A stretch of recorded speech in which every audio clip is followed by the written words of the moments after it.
Okay, we back. Not daily, right? But weekly. We're gonna try this new format for all of you. I know everybody is once again stuck at home. I'm recommending you not to stay at home. Try to go out, just avoid the crowd. But yeah, we're back with the TFC update. So every week we're gonna tune in. Me, Thomas, Rakesh. We're gonna tune in every week to talk about the latest happenings of the week as an extension of our weekly newsletter. So go over to thefinancialcoconut.com to sign up for weekly newsletter to get your latest updates on what is happening. Yeah. So how are all of you guys doing, man? Yeah, like the not two too bad, of you, man. yes. Yeah, not too bad. You're not Yeah. Hey, speaking to the don't viewers, boomer, are huh? you? Yeah. Oh, the viewers are good. Anyway, just want to say that if you have any questions about the topics that we're going to talk about, which we're going to cover quite a few, just drop in your comment, whether you're on Facebook, whether you're on YouTube, whether you're on Twitch. Yeah, we're on Twitch. Yeah. Not as boomer, we're trying hard. So, just drop your comment, and we will get back to all of you. Right. So let me just kickstart the whole thing. I think there are a lot of things that happen in the market. All of us has prepared a few little things, and then we can talk about it, right? So I'm gonna start with my first interesting update for the week. I'm sure everybody knows by now. Everybody has been asking me about what's going on, and that is China introduces new education reform. In China, they call it 双减, right? AKA double reduction reform. So it is not technically a target on edtech companies. It is China's broader reform of its education system. So what is the 双减, right? What is this two reduction? Number one is the reduction of the workload and stress for students in the public education system. Number two is the reduction of the overcapitalized private education space. Okay, so the reasons are pretty clear. I think the Chinese education system is quite a big thing. It's an extension of opportunities, pretty similar to that of Singapore, where you go and study, you go through all these exams, and then you become a scholar, you get helicoptered into the public service. And the public service actually pays very well relative to the private space. And they have pension, they have free housing, all sorts of stuff. So scholars are very well compensated in China, and China is still a centrally planned economy. Okay, and based on this, a lot of things has happened, both in the markets and in the lifestyle of the Chinese people. I just want to put it out there that the Gaokao regime, which is the high school exit exam, is quite nuts. I'm sure both of you have heard a little bit about the Gaokao regime, right? Yeah, super But stressful. Exactly. And but what's even more interesting is that the Gaokao, which is the high school leaving exam, has created this whole phenomenon in itself. Okay. Properties are labeled as 学区房. That means these properties are within the best schools. They actually have a label for it, Just imagine the whole of Singapore shift to Farrer Road because they want to get into Nanyang Primary. That's how crazy that's how crazy things are. Wow. And those houses get bidded up. So it is a whole country's situation. It's not just in the education space itself, right? So this is the reform that the Chinese government is trying to do. Do you guys have any thoughts about that? Yeah, I think for the Chinese, we thought Singaporeans are kiasu, right? The Chinese can get even more than that. I was seeing some documentary or some interview, like they were interviewing the parents who bought the houses in advance, right, for their future child. They haven't had a child yet, but they buy the property close to the area that is close to a good school to secure their future. Yeah, and they're buying at like crazy prices. Yeah, so there's that.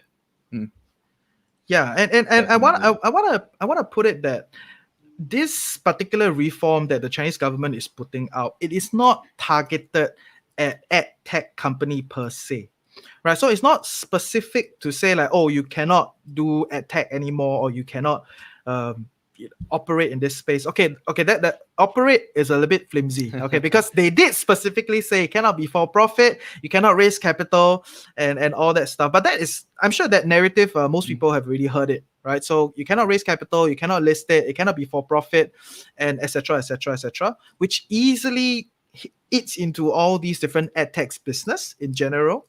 But there's also the other prong that they are trying to do that the media doesn't talk about it, and I think we need to put it out there. And that is based on the blessing of me being able to speak Mandarin. I read the papers. I stopped CNBC, MSNBC, CNN, all those rubbish, because everybody was peddling that side of the story. The other side of the story is that the Chinese government has pledged to increase spending on public education.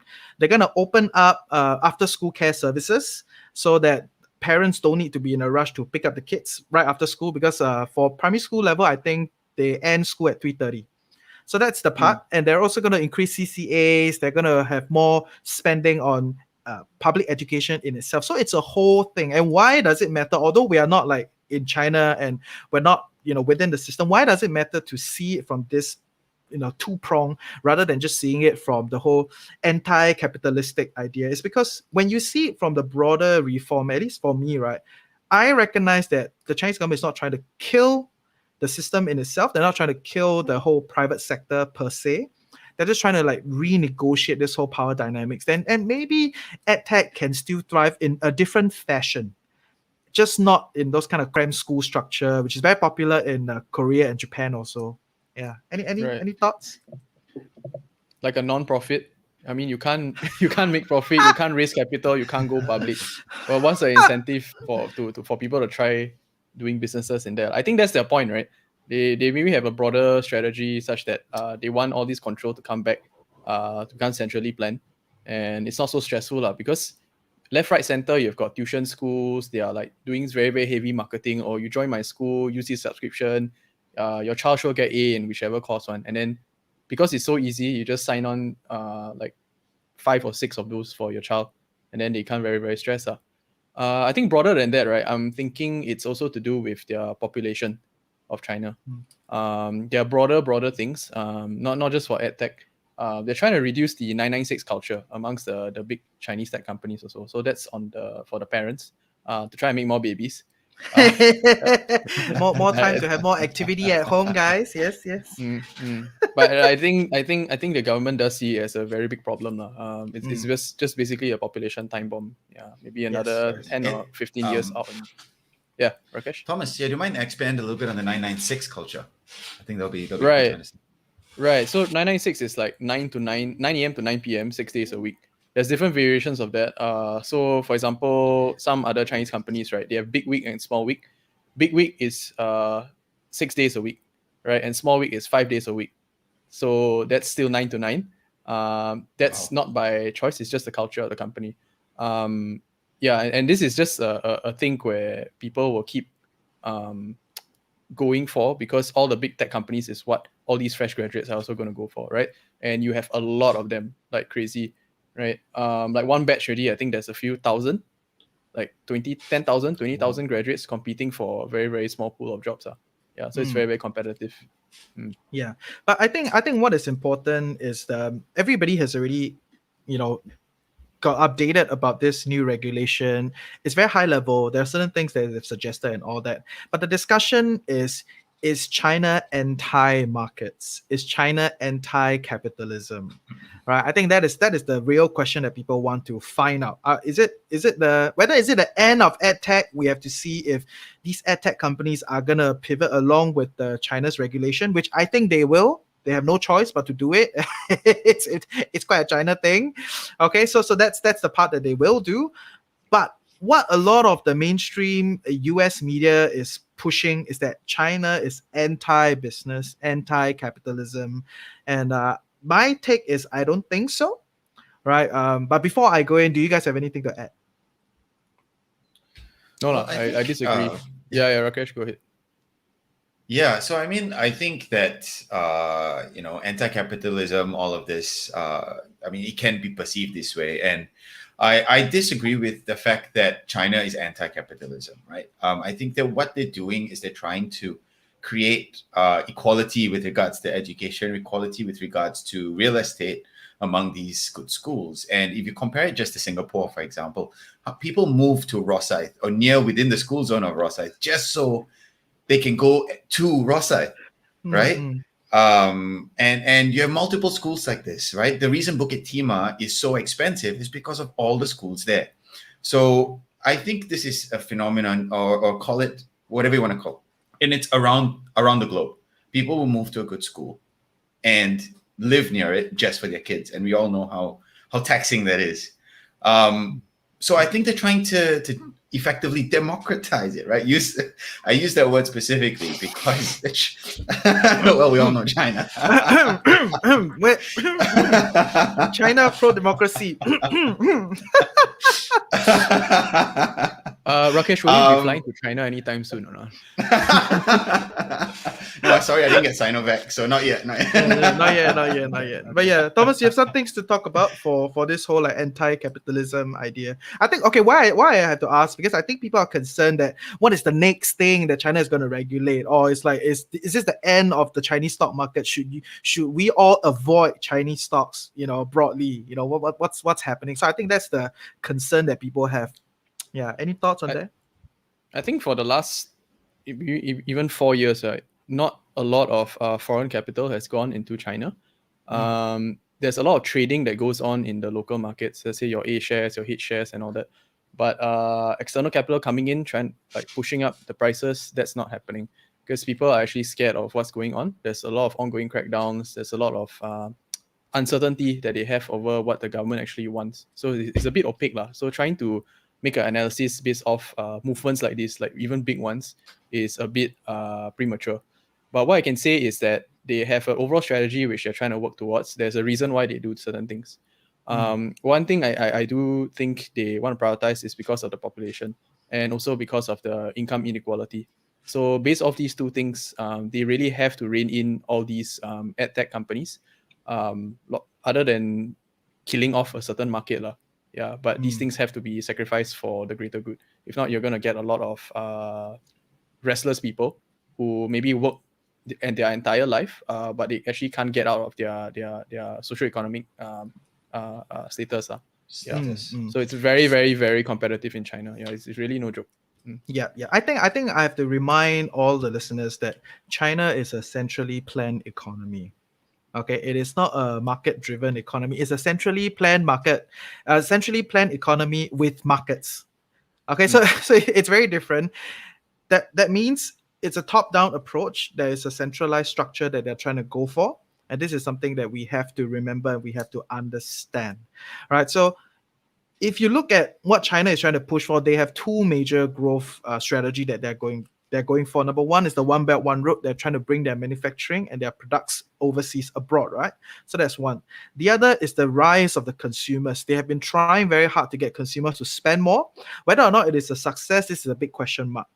In other words, when you understand that this too is China's main growth strategy and they are going to push down this path for the next 10 years, that is trying to tell you that consumers in general are okay.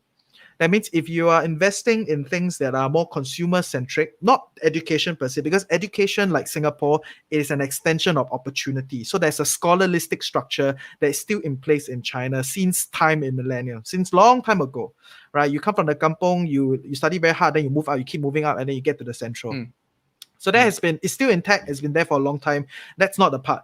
Consumerism are things like maybe you buy your aircon lah, your beer lah, your whatever, fashion, those kind of stuff, where it is brands, where it is consumer front facing, or maybe even your internet companies that are consumer front facing, that don't have a lot of big data that they're trying to get reined in.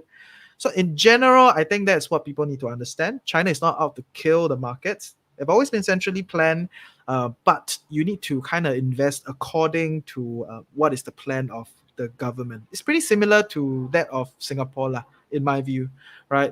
Singapore government does not go to the level of banning you to do something, but it disincentivizes you.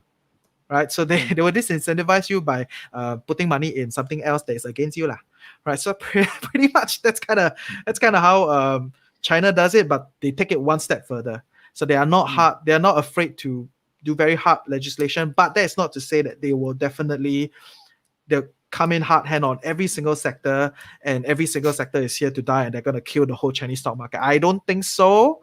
I will talk more about this in the episode that's coming out next week, right? So that's all for, I've recorded an episode. Next week, we're going to, my monologues on Tuesdays, they're going to be Chinese stocks, okay? So I have a lot to say there. So that's all for Chinese ad tech. Any questions you guys have, please drop in the comment section and we'll pick it up closer to the end of the discussion. All right, so off to you, Thomas. I'm done with my Chinese ad tech.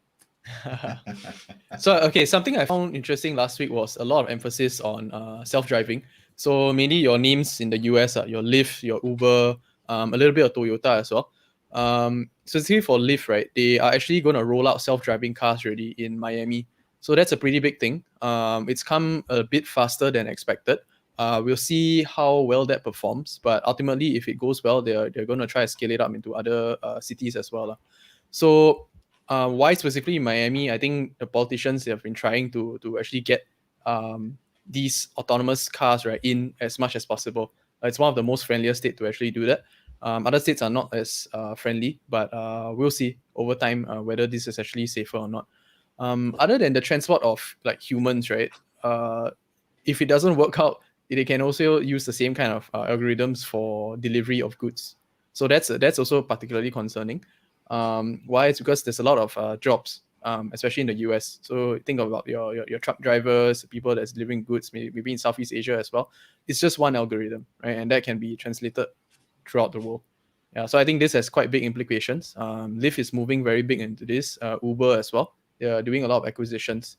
So yeah, just want to know what's your thoughts on what's going to happen if that comes into, say, like Grab or like Gojek in Southeast Okay, Asia. just to be clear, right? Although we are very socially conscious people, this is not a socio-political discussion, right? We're not here to talk about like what's the jobs of the future. Yeah. Now, I think all those things they do matter on a much higher level for discussion. To want to see the vibrancy of the economy, all those things matters. But at the core, as a personal finance podcast, as trying to talk about market updates and all that jazz, I think your question really leads to what is the future of Lyft, Uber, Grab, Gojek, all these kind of big platforms that are doing a lot of ride sharing.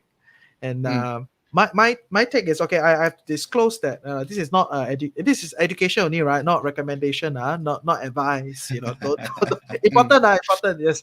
But at the same time, I want to disclose that I do have position in Uber. Okay, and why do I get Uber? A few things, right? I think Uber is the leader in the space in the sense of they were the first. So actually, when you get Uber, you already have some sort of exposure to TT, Grab, everyone else that were their competitors because they exited those markets, right? In terms of user interface, I do think that they have one of the neatest user interface, the nicest, best experience, and they do come from a ground where there's a lot more data that they already have to kind of inform that whole experience that they're going for. Of course, they have the whole Uber Freight and Uber Eats and all that jazz. So if you ask me, is it fundamentally very different from Grab? Maybe no, right? So I think Grab is doing way more than Uber, but Uber versus Lyft, I think Uber is doing much better in the sense of the broadness of their business and how they can monetize. Right, compared to Lyft being a very, very focused business. Of course, Lyft recently everyone announced they're sending food delivery. Okay, so everybody is doing food delivery. It's up to see how this is gonna work. But in general, I think going forward, because of all these data coming in, all these self-driving and what have you, right? It's gonna bring down the cost of operation for all these guys: Lyft, Uber, Gojek, Grab, what have you. And although I know what you're saying, that people are gonna lose jobs, I don't like that idea. But it's gonna make it more efficient for the businesses. They don't care about employee unionization. They can simplify a lot of these processes. It's gonna make it cheaper for them per ticket, right? So I think from that ground, there's some sort of advantage, lah. Yeah. What are your thoughts, Rakesh? Man, I think at what point do we call these people from a ride-hailing company to a logistics company, right? And that's really the way that I look at Uber, Lyft, Grab, Gojek, whoever have you, right? And yes, they were just transporting people. That's what a ride hailing company does.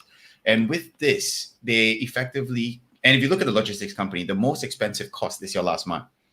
That's effectively, if you look at it on a supply chain basis, if they can really, really, really reduce that, isn't that amazing? Like, that's the way that I look at it, right? Just on a purely business point of view. Now, let's take human capital aside for a second, because we can adapt, we can move. I sincerely think that yes, you may lose jobs in giving food from point A to point B, but you can now yourself go and do something else, and pivot yourself, like many of us do in our careers.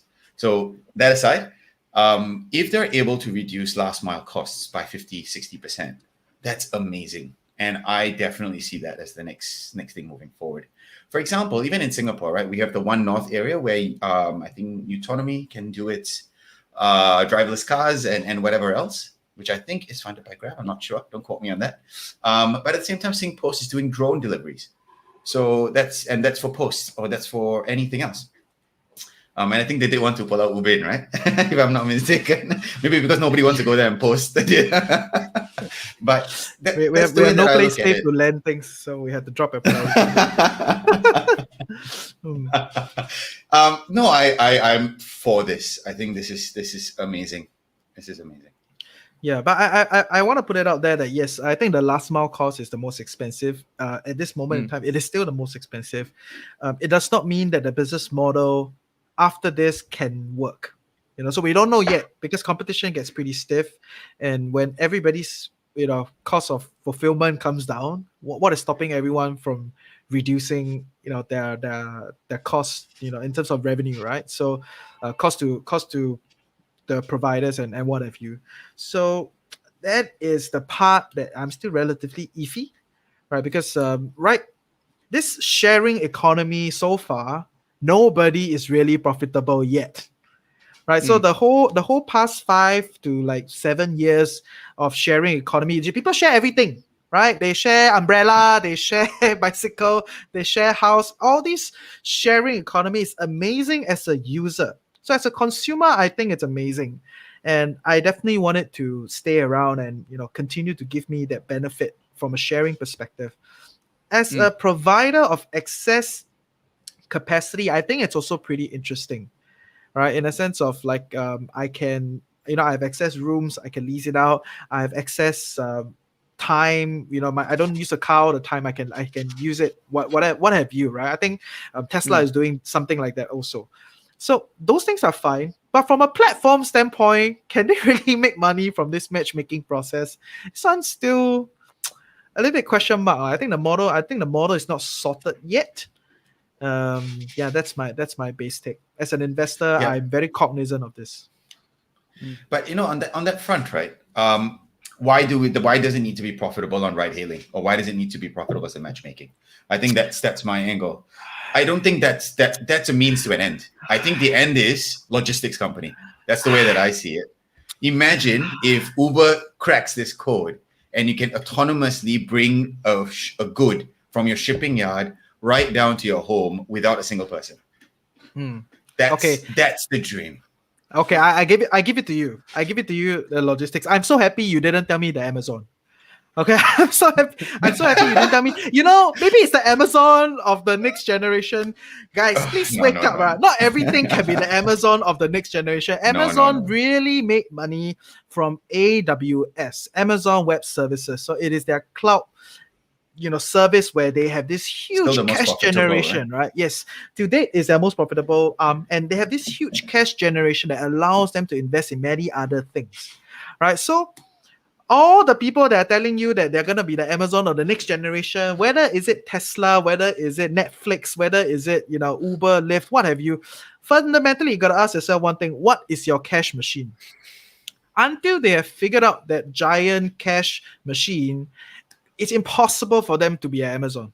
That is my base idea. Sorry, I went through a tangent, but I'm very happy you said logistics, not Amazon. Not I'll follow you.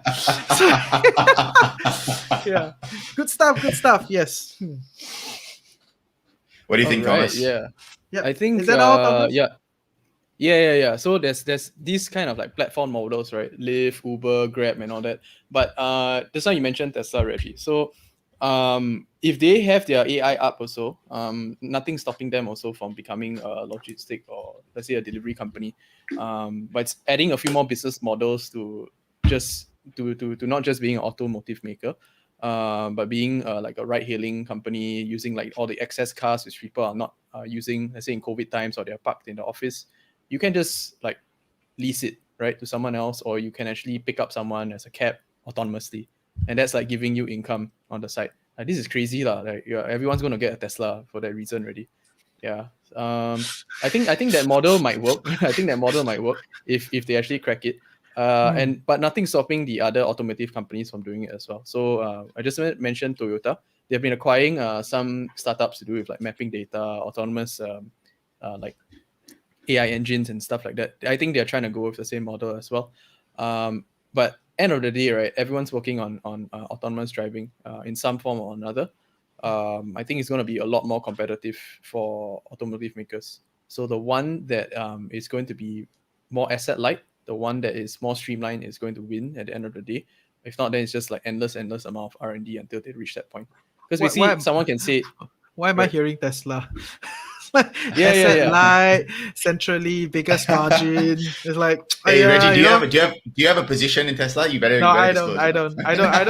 Okay, I have no position in Tesla. I'm sorry, I'm a hater. In a sense of like, I hate the hype around it. I'm generally extremely adverse to hype. If you guys have heard, one of the podcasts, I avoid anything that's hype-ish. But if it does come down and it comes to a level where people kind of like, are questioning whether it is viable, then they price in that uncertainty. That is the time when I will take things seriously in terms of trying to understand it. Right. So I'm quite a cheapskate lah, right? I like bargain deals. I hate it when there's a hype. You may be saying, you can stab yourself because Tesla, blah blah blah. I was actually studying it during the period where there was the biggest sell down. It was hovering $100 over, but I was like, I don't know lah, let's see lah, blah blah blah. And then tada, if not, I wouldn't be here talking to you guys, bro. I'll be like somewhere chilling. Who cares about podcasts? with his Tesla. Yeah. So no, not a Tesla buyer. Hey, Yagadesh. Ooh, cool stuff. Yes, nice. But So Thomas, yes, by the way, actually, guys, any questions, drop in the comment section. Right, shout out to all you listeners. Thanks, guys. Thomas, with your question on the Tesla, renting it out. I know, at least in Singapore, in a few other places, right, they want the car to be theirs. And why they would have it is not to actually just rent it out, but to keep it as theirs because of the convenience of all the other things that go with the asset being yours, right? So because if somebody else is going in, you'll be worried about hygiene, worried about safety, all these other things. So I think it's a good idea. I think we really need to understand what the implementation is and the execution is on Tesla's point. And I see more negative things right now, given the state that we're in, than positives. No, right. okay. I don't want. In Singapore alone, you can look up drivelah.sg. This is actually a working model already.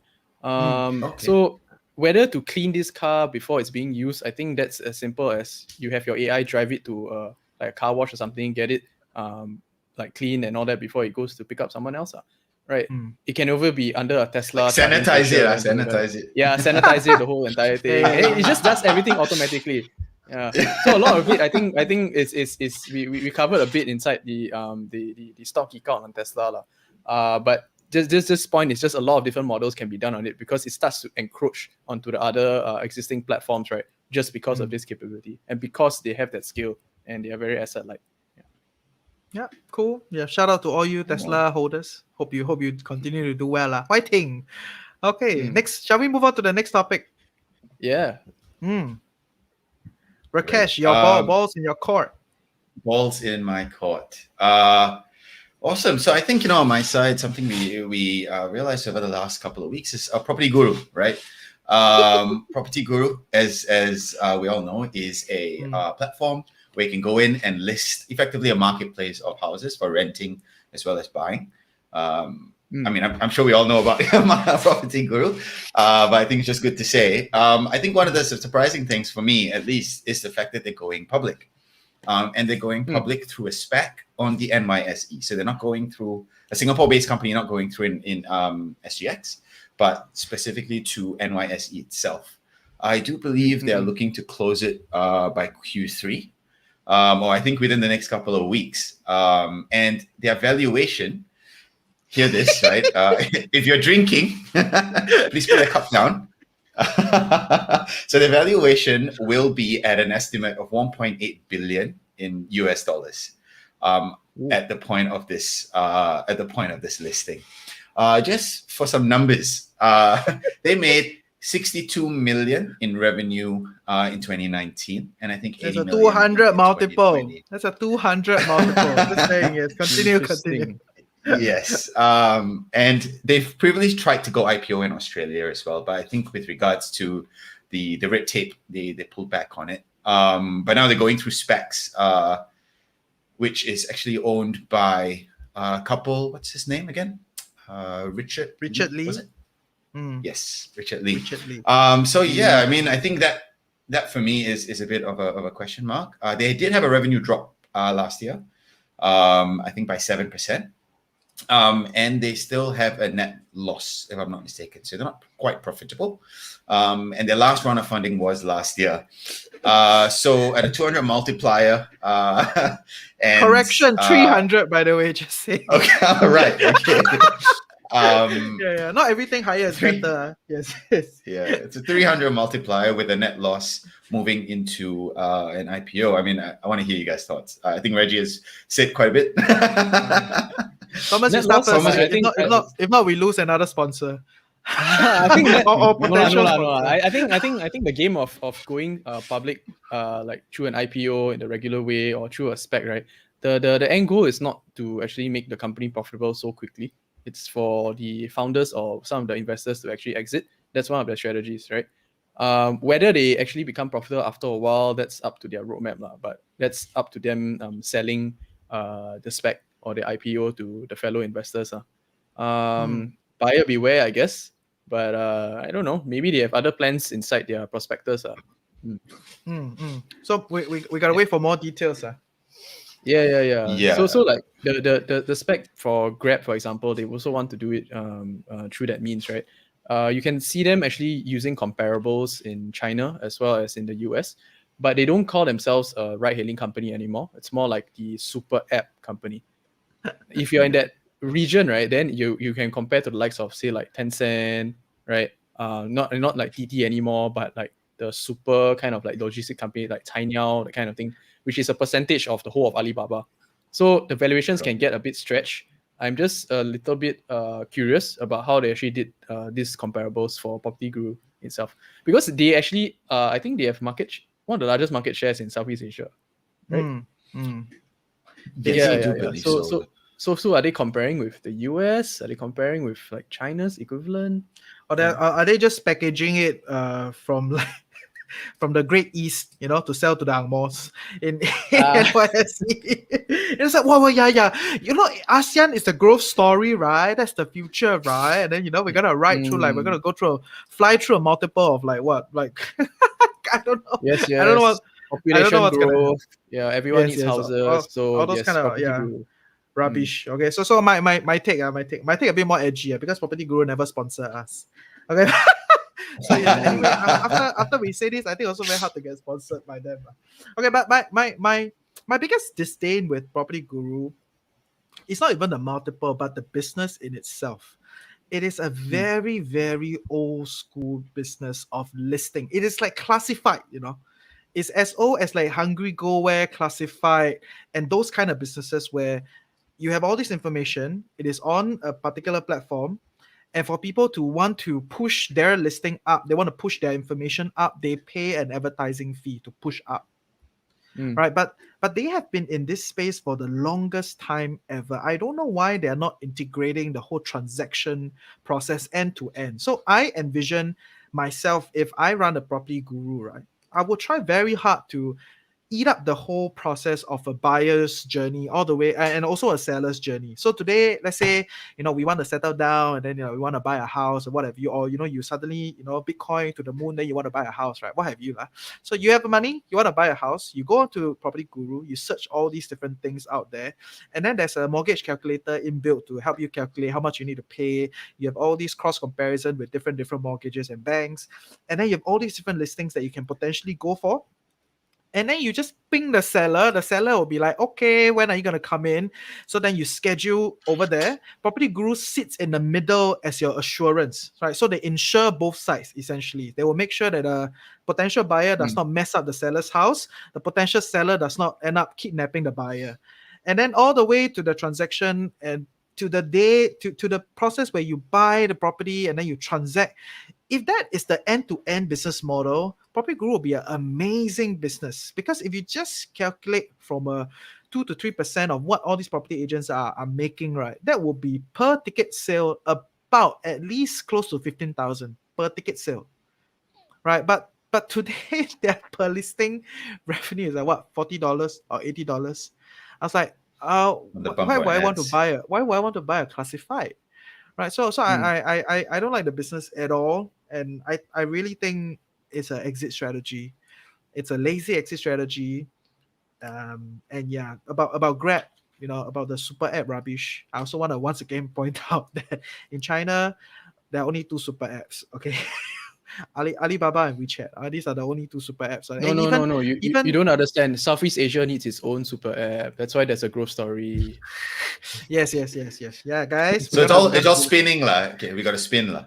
Yeah. And the rubbish is super apps are super because they're super revenue. Okay, there's some sort of money making process. Not necessarily, actually, no, Reggie. Yeah. The Really? super app could be user base. Could be user base. Ecosystem, Right? user base. Exactly. So it's not just purely revenue. It's user base. Yeah, but Right, you and have to given the fact- monetize the users, right? At some level. That's next step, right? And I mean, just to point out, I just also, as a quick tangent, Thomas used the word logistics firm, right? just want to say, not a ride-hailing firm. Not But that's the way that I look at it. A super app is something where you would go to get your answers, answered, right? Less on the internal side, more on the external side in terms of consumer. That's the way that I would look at it. Really? But coming back to this, right? Agreed on your business model pivot, if you want to call it. Thank you. Property Guru can call me. I can sit on the board as an independent director. Perfectly happy to take the 30,000 a month. Just call Wall. Okay, hello@thefinancialcoconut.com. Send your emails. Okay. And I think that's completely fair. But I think in order for you to penetrate that market, which has been in existence since God knows how long, it takes more than just setting this up, right? Because the banks have their way, and we all know how archaic the banks are. And even during this COVID time, I need to go down and sign something. I'm like, we have DocuSign, we have all these other things, and just signing of a document, you need the person in paper. Bring your passport, bring your IC. All aren't we past that? Right. So no, we're not. Given we're not. clearly we're not, right? So given all these different red tapes, obstacles, hurdles that they have to pass, I can see where they're going, right? And obviously things might change in the future. Yes, we don't expect them to be profitable, but I think the valuation is also a bit of a question mark, if you were to look at it that way. Yeah, I think their valuation is crazy, and I don't think they're profitable.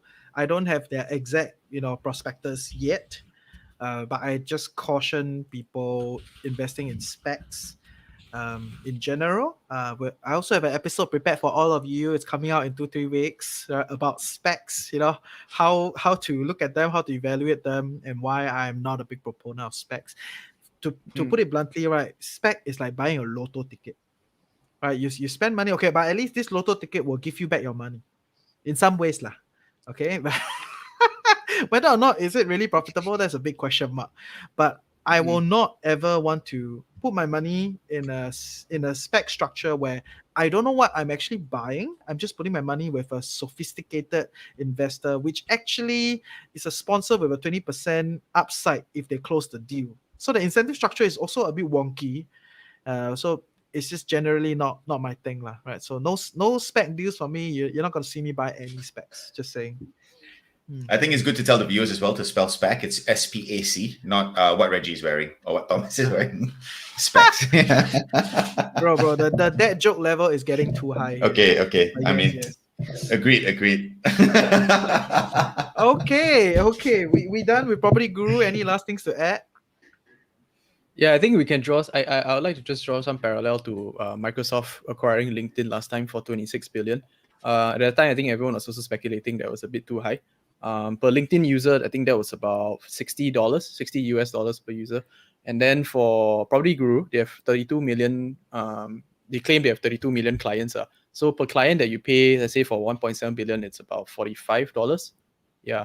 So is that too high or too low for you? If you just narrow it down, if you want to acquire users, that's too high. Sorry, just a question here, right? You're talking about Facebook acquiring LinkedIn, is it? No, Microsoft. Oh, so Microsoft acquiring, sorry, my bad. Microsoft acquiring LinkedIn, right? I think it can't really compare it apple to apple. I think it's a platform as well. LinkedIn has a similar model. It's to a certain extent a pivot, right? It's a pivot on Microsoft's point of view, the way I see it in the jobs market and all these things. Or would you not see it that way? Or they're training, right? There's so many different ways to look at it. Not so. Yeah. I don't know. Okay, so Can you- I think the problem is the LTV of the user. So the problem, I think, the other than myself randomly recently looking at Property Guru because I'm thinking of buying a house, um, not that I can actually afford. I'm just pricing in, right? Okay, if something to the moon, I will tell all of you. Okay, then you can come mention my GCB. Okay, but anyway, no GCB yet. So I was scrolling through, and if you think about it, mortgages, like property in itself is not a day-to-day active interaction. So it is one of those things where you only come in when you need it. That means they cannot throw enough ads in front of you to justify the kind of LTV per user. Right? It's not like Right. LinkedIn, it's not like Pinterest, it's not like Snap, it's not like Facebook. So per user in all these other platforms, the amount of ads that are being thrown at them and the kind of small little microtransactions and conversions that's happening is way higher. There's volume. Yeah. Yeah, there's volume, and Agreed. it's I don't go on Property Guru every day and like, hey, 拍照, like take photo, like wow, property like sweet. I don't do that shit. Right? So if I don't do that, then the long-term value per user is not as high compared to what have you, right? So if my view is, like I said, if they're gonna end-to-end transaction, okay, there's value. I want to see that engineered into their business plan. But if they're still gonna stick to a listing advertising model, then no, I don't like the business in general. That's my take, lah. Cool. Okay. Yeah. Any last words? If not, let's move on to the next I think thing. that's me. Yeah, let's move on to the next one, guys. Okay, Thanks so great. much. Wow. And we were talking about like, what can we even cover an hour worth of content? We're barely halfway through what we have prepped. But yes, anyway, guys, if you have any questions about whatever we have talked about, please drop in the comment section. We'll try to engage you in terms of replying. Okay. So next thing that we're going to talk about is Netflix. Okay. So Netflix enters podcasting and video games, which I will also go into Stock Geek Up with searching tomorrow morning, 10 a.m. So follow our YouTube, Twitch, whatever you, right? Well, I'm so happy that I can say Twitch. Anyway, so Netflix enters podcasting and video games, as streaming wars heat up, like, essentially, right? So Netflix released its earnings recently on Tuesday last week, which was quite a mixed bag. I think they did manage to increase their revenue, and they still have some sort of subscriber growth, but the total subscriber growth seems to be slowing down, especially in the bigger markets that they're in. Right, and not particularly surprising, right? In the sense of when you're locked down, nothing to do, Netflix and chill, right? And in general, there's already a term for it, right? So when was the last time someone created a term? Maybe Google, right? So Netflix has definitely done something in the psyche of the modern millennials and what have you, right? So specifically, I think what should be interesting to point out is Netflix actually lost about 430,000 subscribers in the US. Okay, and they barely added much in Europe, which is one of their bigger, the two of their biggest markets, right? So while I understand that it is understandable in the sense of people are going out and people are ending lockdown and they're leaving, it does show that maybe they have already kept their growth in their traditional big markets, and that most of the growth is going to come from Asia in general, right? So that's something to note. And if you're looking at that view, because they are in the subscriber business, then the only real way to monetize for them previously was to increase price. But of course, now there's more things that they're doing with gaming and what have you. And they hired Mike Verdu, former Facebook employee, which also had experience in Atari and EA, right, to head the gaming division. So I think that's a pretty interesting person that they bring on. But what are your take on Netflix and its future? Rakesh, I think you have multiple subscriptions, right? I remember that. Disney lah, Netflix lah, what else lah? Amazon Prime lah. Finish Loki Amazon Prime. lah. Yeah, Rakesh like this. Yeah. What do you think? Should totally go to your house and watch movie. Anyway. It can, no problem. I've got a 65-inch screen for you if you need. Explains. Yeah. No, I think again, right? Look, thinking of it as a higher level, what does Netflix have in your home as a consumer? It's that TV. What they're fighting for is screen time, effectively. At least that's the way that I look at it. So what can they do to increase screen time? Will they go into gaming consoles? I don't know, right? But this is definitely a good way into it, given that every smart TV comes with the Netflix app. And so how do I increase the screen time of that app? That's the question that I would ask if I was in the strategy division at Netflix. Yeah. And if we see dwindling, which is actually done through the Roku ecosystem. Oh, which was actually an What? initiative that Netflix killed. So Netflix, the Roku founder actually wanted to do this whole thing with Netflix because he was working in Netflix, but Netflix rejected it, and then he came out and do his own little thing, which is Roku. But now, the hardware and the software ecosystem has already been plugged into most of the major TVs. So even if you get Netflix on your TV, it's actually not from Netflix, it's from Roku. Right? So that is interesting. Yeah. Right. Cool. Yes, where was I? Since Regi tangent me. Okay, yes. So we were talking about increasing screen time. So and again, you can see that, right? I'm a little surprised that they pivoted this much, but not surprised because the end objective is increasing screen time.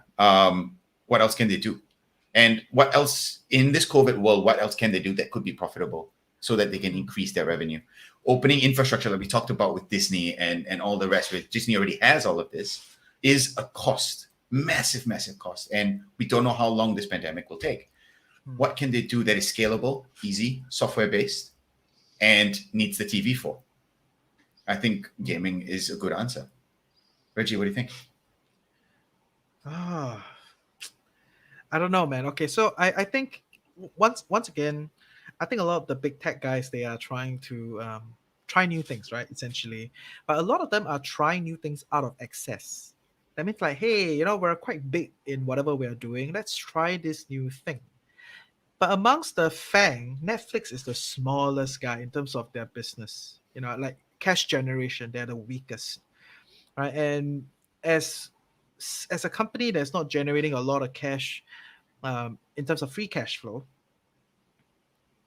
they are up for competition with all these other big boys, right? So in my view, I know Serting is pretty positive about Netflix, and I will talk to him about it tomorrow. I don't exactly know what he's gonna say, but I am not a big proponent of Netflix as a company. It's not that I don't like them. I think they will continue to grow. I think they have the kind of stickiness already in terms of the consumers, because if you think about it, with Peacock, with Hulu, with all these guys coming in, they still didn't lose as many subscribers.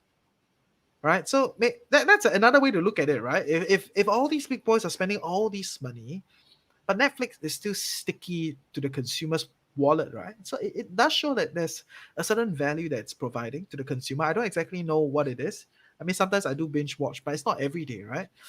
So I don't know about Netflix in general. If you guys own Netflix, then you better be very positive about the stickiness of the subscribers and their ability to continue to engage their audience, right? As for their whole gaming initiative, what would it be like? I can watch, like, I watch something at the same time play game. Is it? I don't know. I don't think there's any mode to it, Thomas. because if you're just looking at the screen time, right, you can just switch to anything else very, very quickly. It's just an alternate tab away, right, or a new tab away. So what keeps them inside that ecosystem, right? It's very, very hard to protect. And if let's say people have a hardware platform, say your Sony or your Nintendo, your Xbox, people are still stuck in that platform because it's probably about the whole game experience, right? The controller, the vibrate, the feedback that you get. Certain Vibrate games are only on certain controller, consoles. Yeah. The vibrate controller. Come on, the first person shooters and stuff like that, lah. You know what I mean? So Regi went on a tangent again. What else is new? I mean, Continue. COVID has been hard on some people. Yeah, Yeah. it's hard. It's hard. Okay. Anyway, for Netflix, going into gaming, right, there is no competitive advantage actually for me, at least, because they're going into a very, very heavily competed space.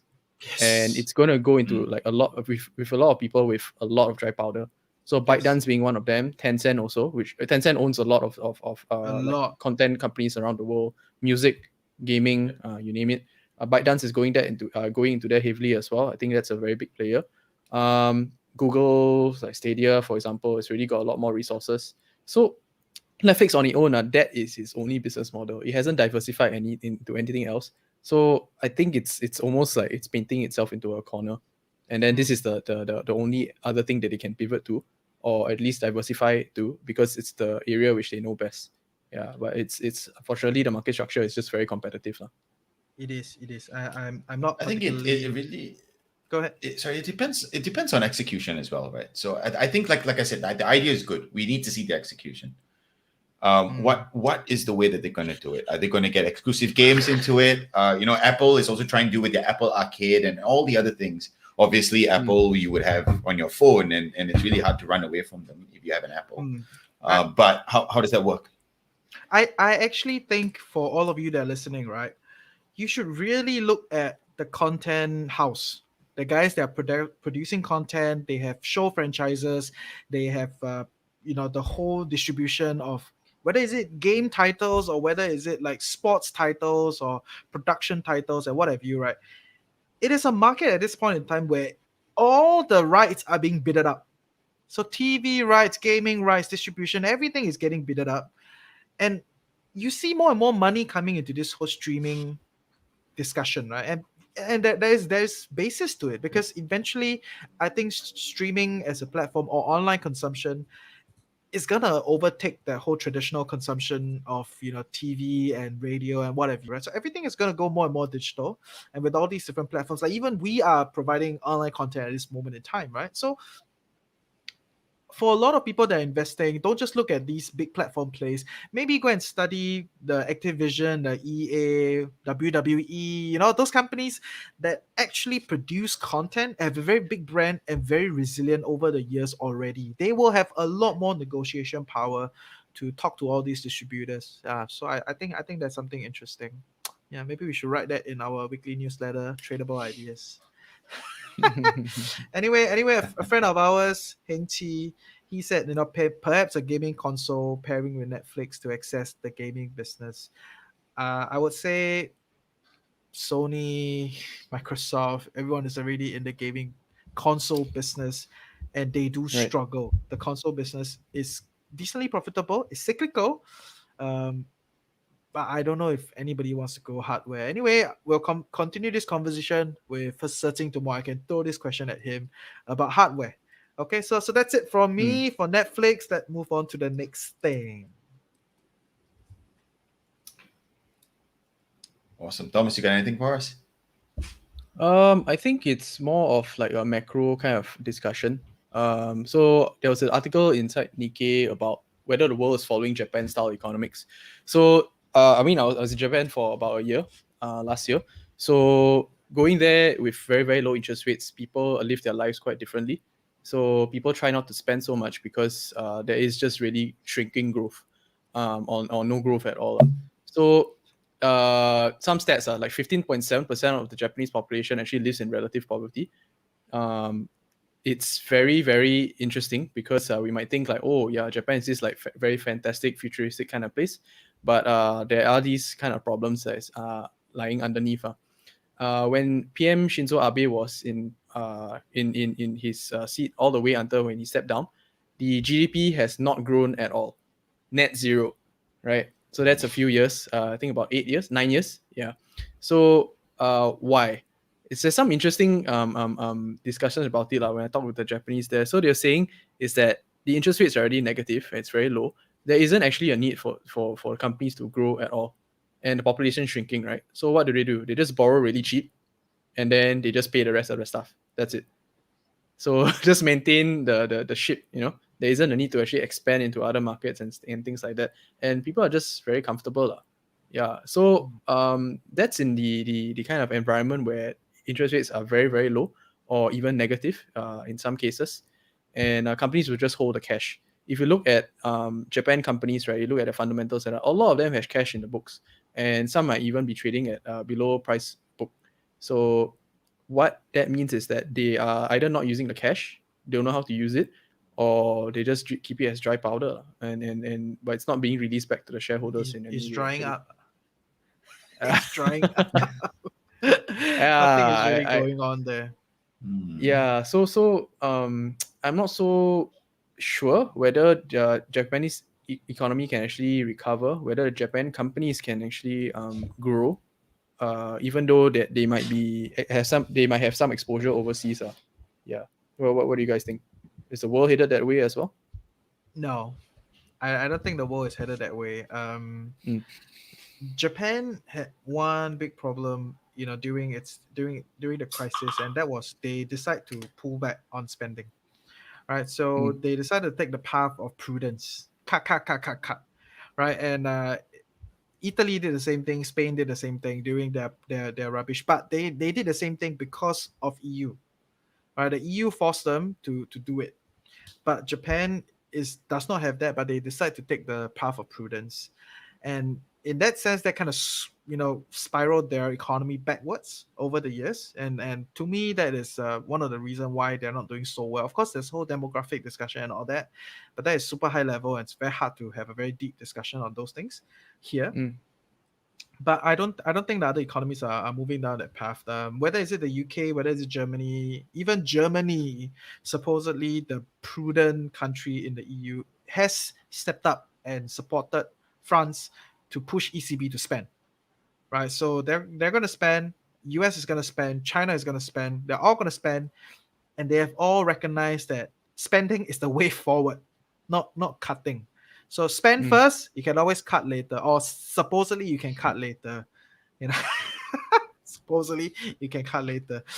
It's not as easy, but maybe the one country that can really cut later maybe is China, lah. But other countries will find it very hard to cut back because voting and politics and all that. That's the flaw of democracy, lah. That's all I have.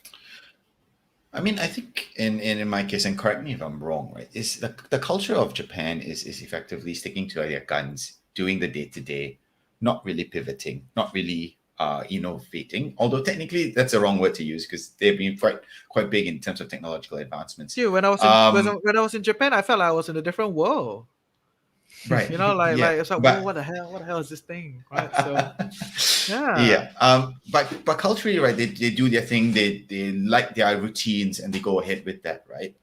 As a question I have is culturally, do you feel that has led to this sort of thinking, right? Or effectively no GDP growth? There isn't a reason to, I think. And it's everyone's just kind of like comfortable already. They even though they like chung very hard and all that, right? There's also a limit to how much you can grow. Most Japanese companies, they actually serve just making a general statement. Most Japanese companies, they serve the Japan market locally, right? But the population is shrinking year by year already. The ones that's actually doing the exports, say your pharmaceutical industries, your chemical industries, oil, or some of the big traders, your automotive manufacturing, a little bit of semicon here and there, but that's not the entire economy, right? So your SME, your mom and pop stores, the kind of stuff, they have their limits, right? And they also have this kind of like limits to growth, lah. Yeah, I think there's even a book about it you can read. It's along the same parallel. So that being said, right, culturally they can work very find the hard. book and drop in our Telegram group, okay? Yeah, so Yeah, everybody yeah, can. sure. Yes. Yeah, that's interesting. Sure. Yeah. So when that happens, they can be the best at what they do, but it's just there isn't a market for it, right? And the only way to sustain themselves if they don't have enough customers, right, is to just borrow really cheap, sustain themselves. That's the only way that they can actually survive. If not shrinking market, they have to accept that they can't make as much profit as before, lah. Yeah. I think as a retail investor, when you boil it all down, the structural factors of Japan is not helpful, right? Whether is it demographic, whether is it what have you. Companies do have a lot of capital. I think in their books are relatively clean, which is also a problem. When everybody is just trying to spend, they are keeping it clean. It's kind of weird. Okay, but we're not here to try to put some sort of causality or find a golden reason why things are like that. The market is a lot more complicated. But from an investor standpoint, I think this is something that is pretty on a consensus is most macro investors are not putting extra in Japan. Okay, so they're not like outsizing Japan. They're not trying to push Japan as the future of outperformance and what have you. And so as a retail investor, sometimes you will read this article lah, you will read, very scattered stuff here and there, and then you'll be like, oh yeah, maybe Japan under discuss so don't let your love for anime cloud your investment decision. Right? So big fan of like Japanese culture, Japanese food. When I was there, I felt like I was in the anime. So I totally get that sexiness of Japan as a culture, but as an investor, you got to ask yourself, at the core, do they have the kind of tailwinds to push themselves to the next level? Are they structurally changing their homogeneity within their country? Are they bringing a whole new wave of exports to the world? Answer is no. Right? So they're not doing that. They have tried. The Tokyo government is trying to bring a lot of startups into Tokyo, and what have you? They're all trying, but it's not working. So for whatever reason, not here to discuss on causality, it's not working. So I think my take will be, I will price myself along all other, ETFs, MSCI Markets. World, indexes. I was like, okay, I will not try to outperform the MSCI World. But when it comes to China, I do outperform. That means I will outsize my composite compared to the MSCI World, which currently is at about 7% for China. And I think it's underappreciated. Of course, the risk is there structurally, culturally, politically, what have you. So once again, not recommendation, not advice. Please go ahead, study and learn. Just here to share our thoughts and comments. So yeah, I think we are on the hour. Thanks for all of you for tuning in. If you have no questions in the comments, then we're just gonna take our break, right? So last things, do any one of you have any other things to add, like Thomas, Rakesh? Any last things you want to let our listeners know? We covered so many just things. something random now. So Yeah. Japanese companies, like a meat processing company, they didn't have enough profit to give out dividends, so they gave out meat to their shareholders instead. Very cool. Very Yeah. cool. So a neighbor of mine received a packet of meat every year instead of dividends. Wow, Kobe beef is it? Actually, yes. It is a beef. Yeah, Oh it's not wow. Kobe. Yeah. Maybe not Kobe, man. Kobe is like export quality. So yeah. Any last words, Rakesh? No, I think that's a pretty good note to end on. Yeah. Thank you all for tuning in with us on TFC updates. We're gonna try this whole new component where we update you guys about what's happening during this whole past week of the news cycle, because we get it, the news cycle every day trying to make everything sound interesting and sexy. But the reality is there are many things that will be like, huh? Who cares? Right? So at the end of the next week, you'll be like, what happened? Property Guru listing? Oh, never mind. My life carries on. Right? So there are a lot of all these things that don't matter, but there are also a lot of other things that are more interesting, great things to learn, and a lot of learning points embedded within all these news cycles. So we hope to be here with you every week to update you what matters to us, and hopefully you can learn something extra and interesting. We are also launching our newsletter. I got to shout out to our newsletter again. All right, so we're gonna shout out to our newsletter, where sign up for our newsletter, go to thefinancialcoconut.com, drop your email, and you'll get the whole week's update, what's going on. So we are only picking a few of the interesting things to share with you guys live every Tuesday. But if you want the newsletter to come into your inbox every Monday to get updated about what happened the whole last week, hey, go to thefinancialcoconut.com to put your email now. Also, I'll see you on Telegram. I'll see you guys next week. I'll see you guys tomorrow for our Geek Out with Searching. So that's it for today then. Take care. Woo!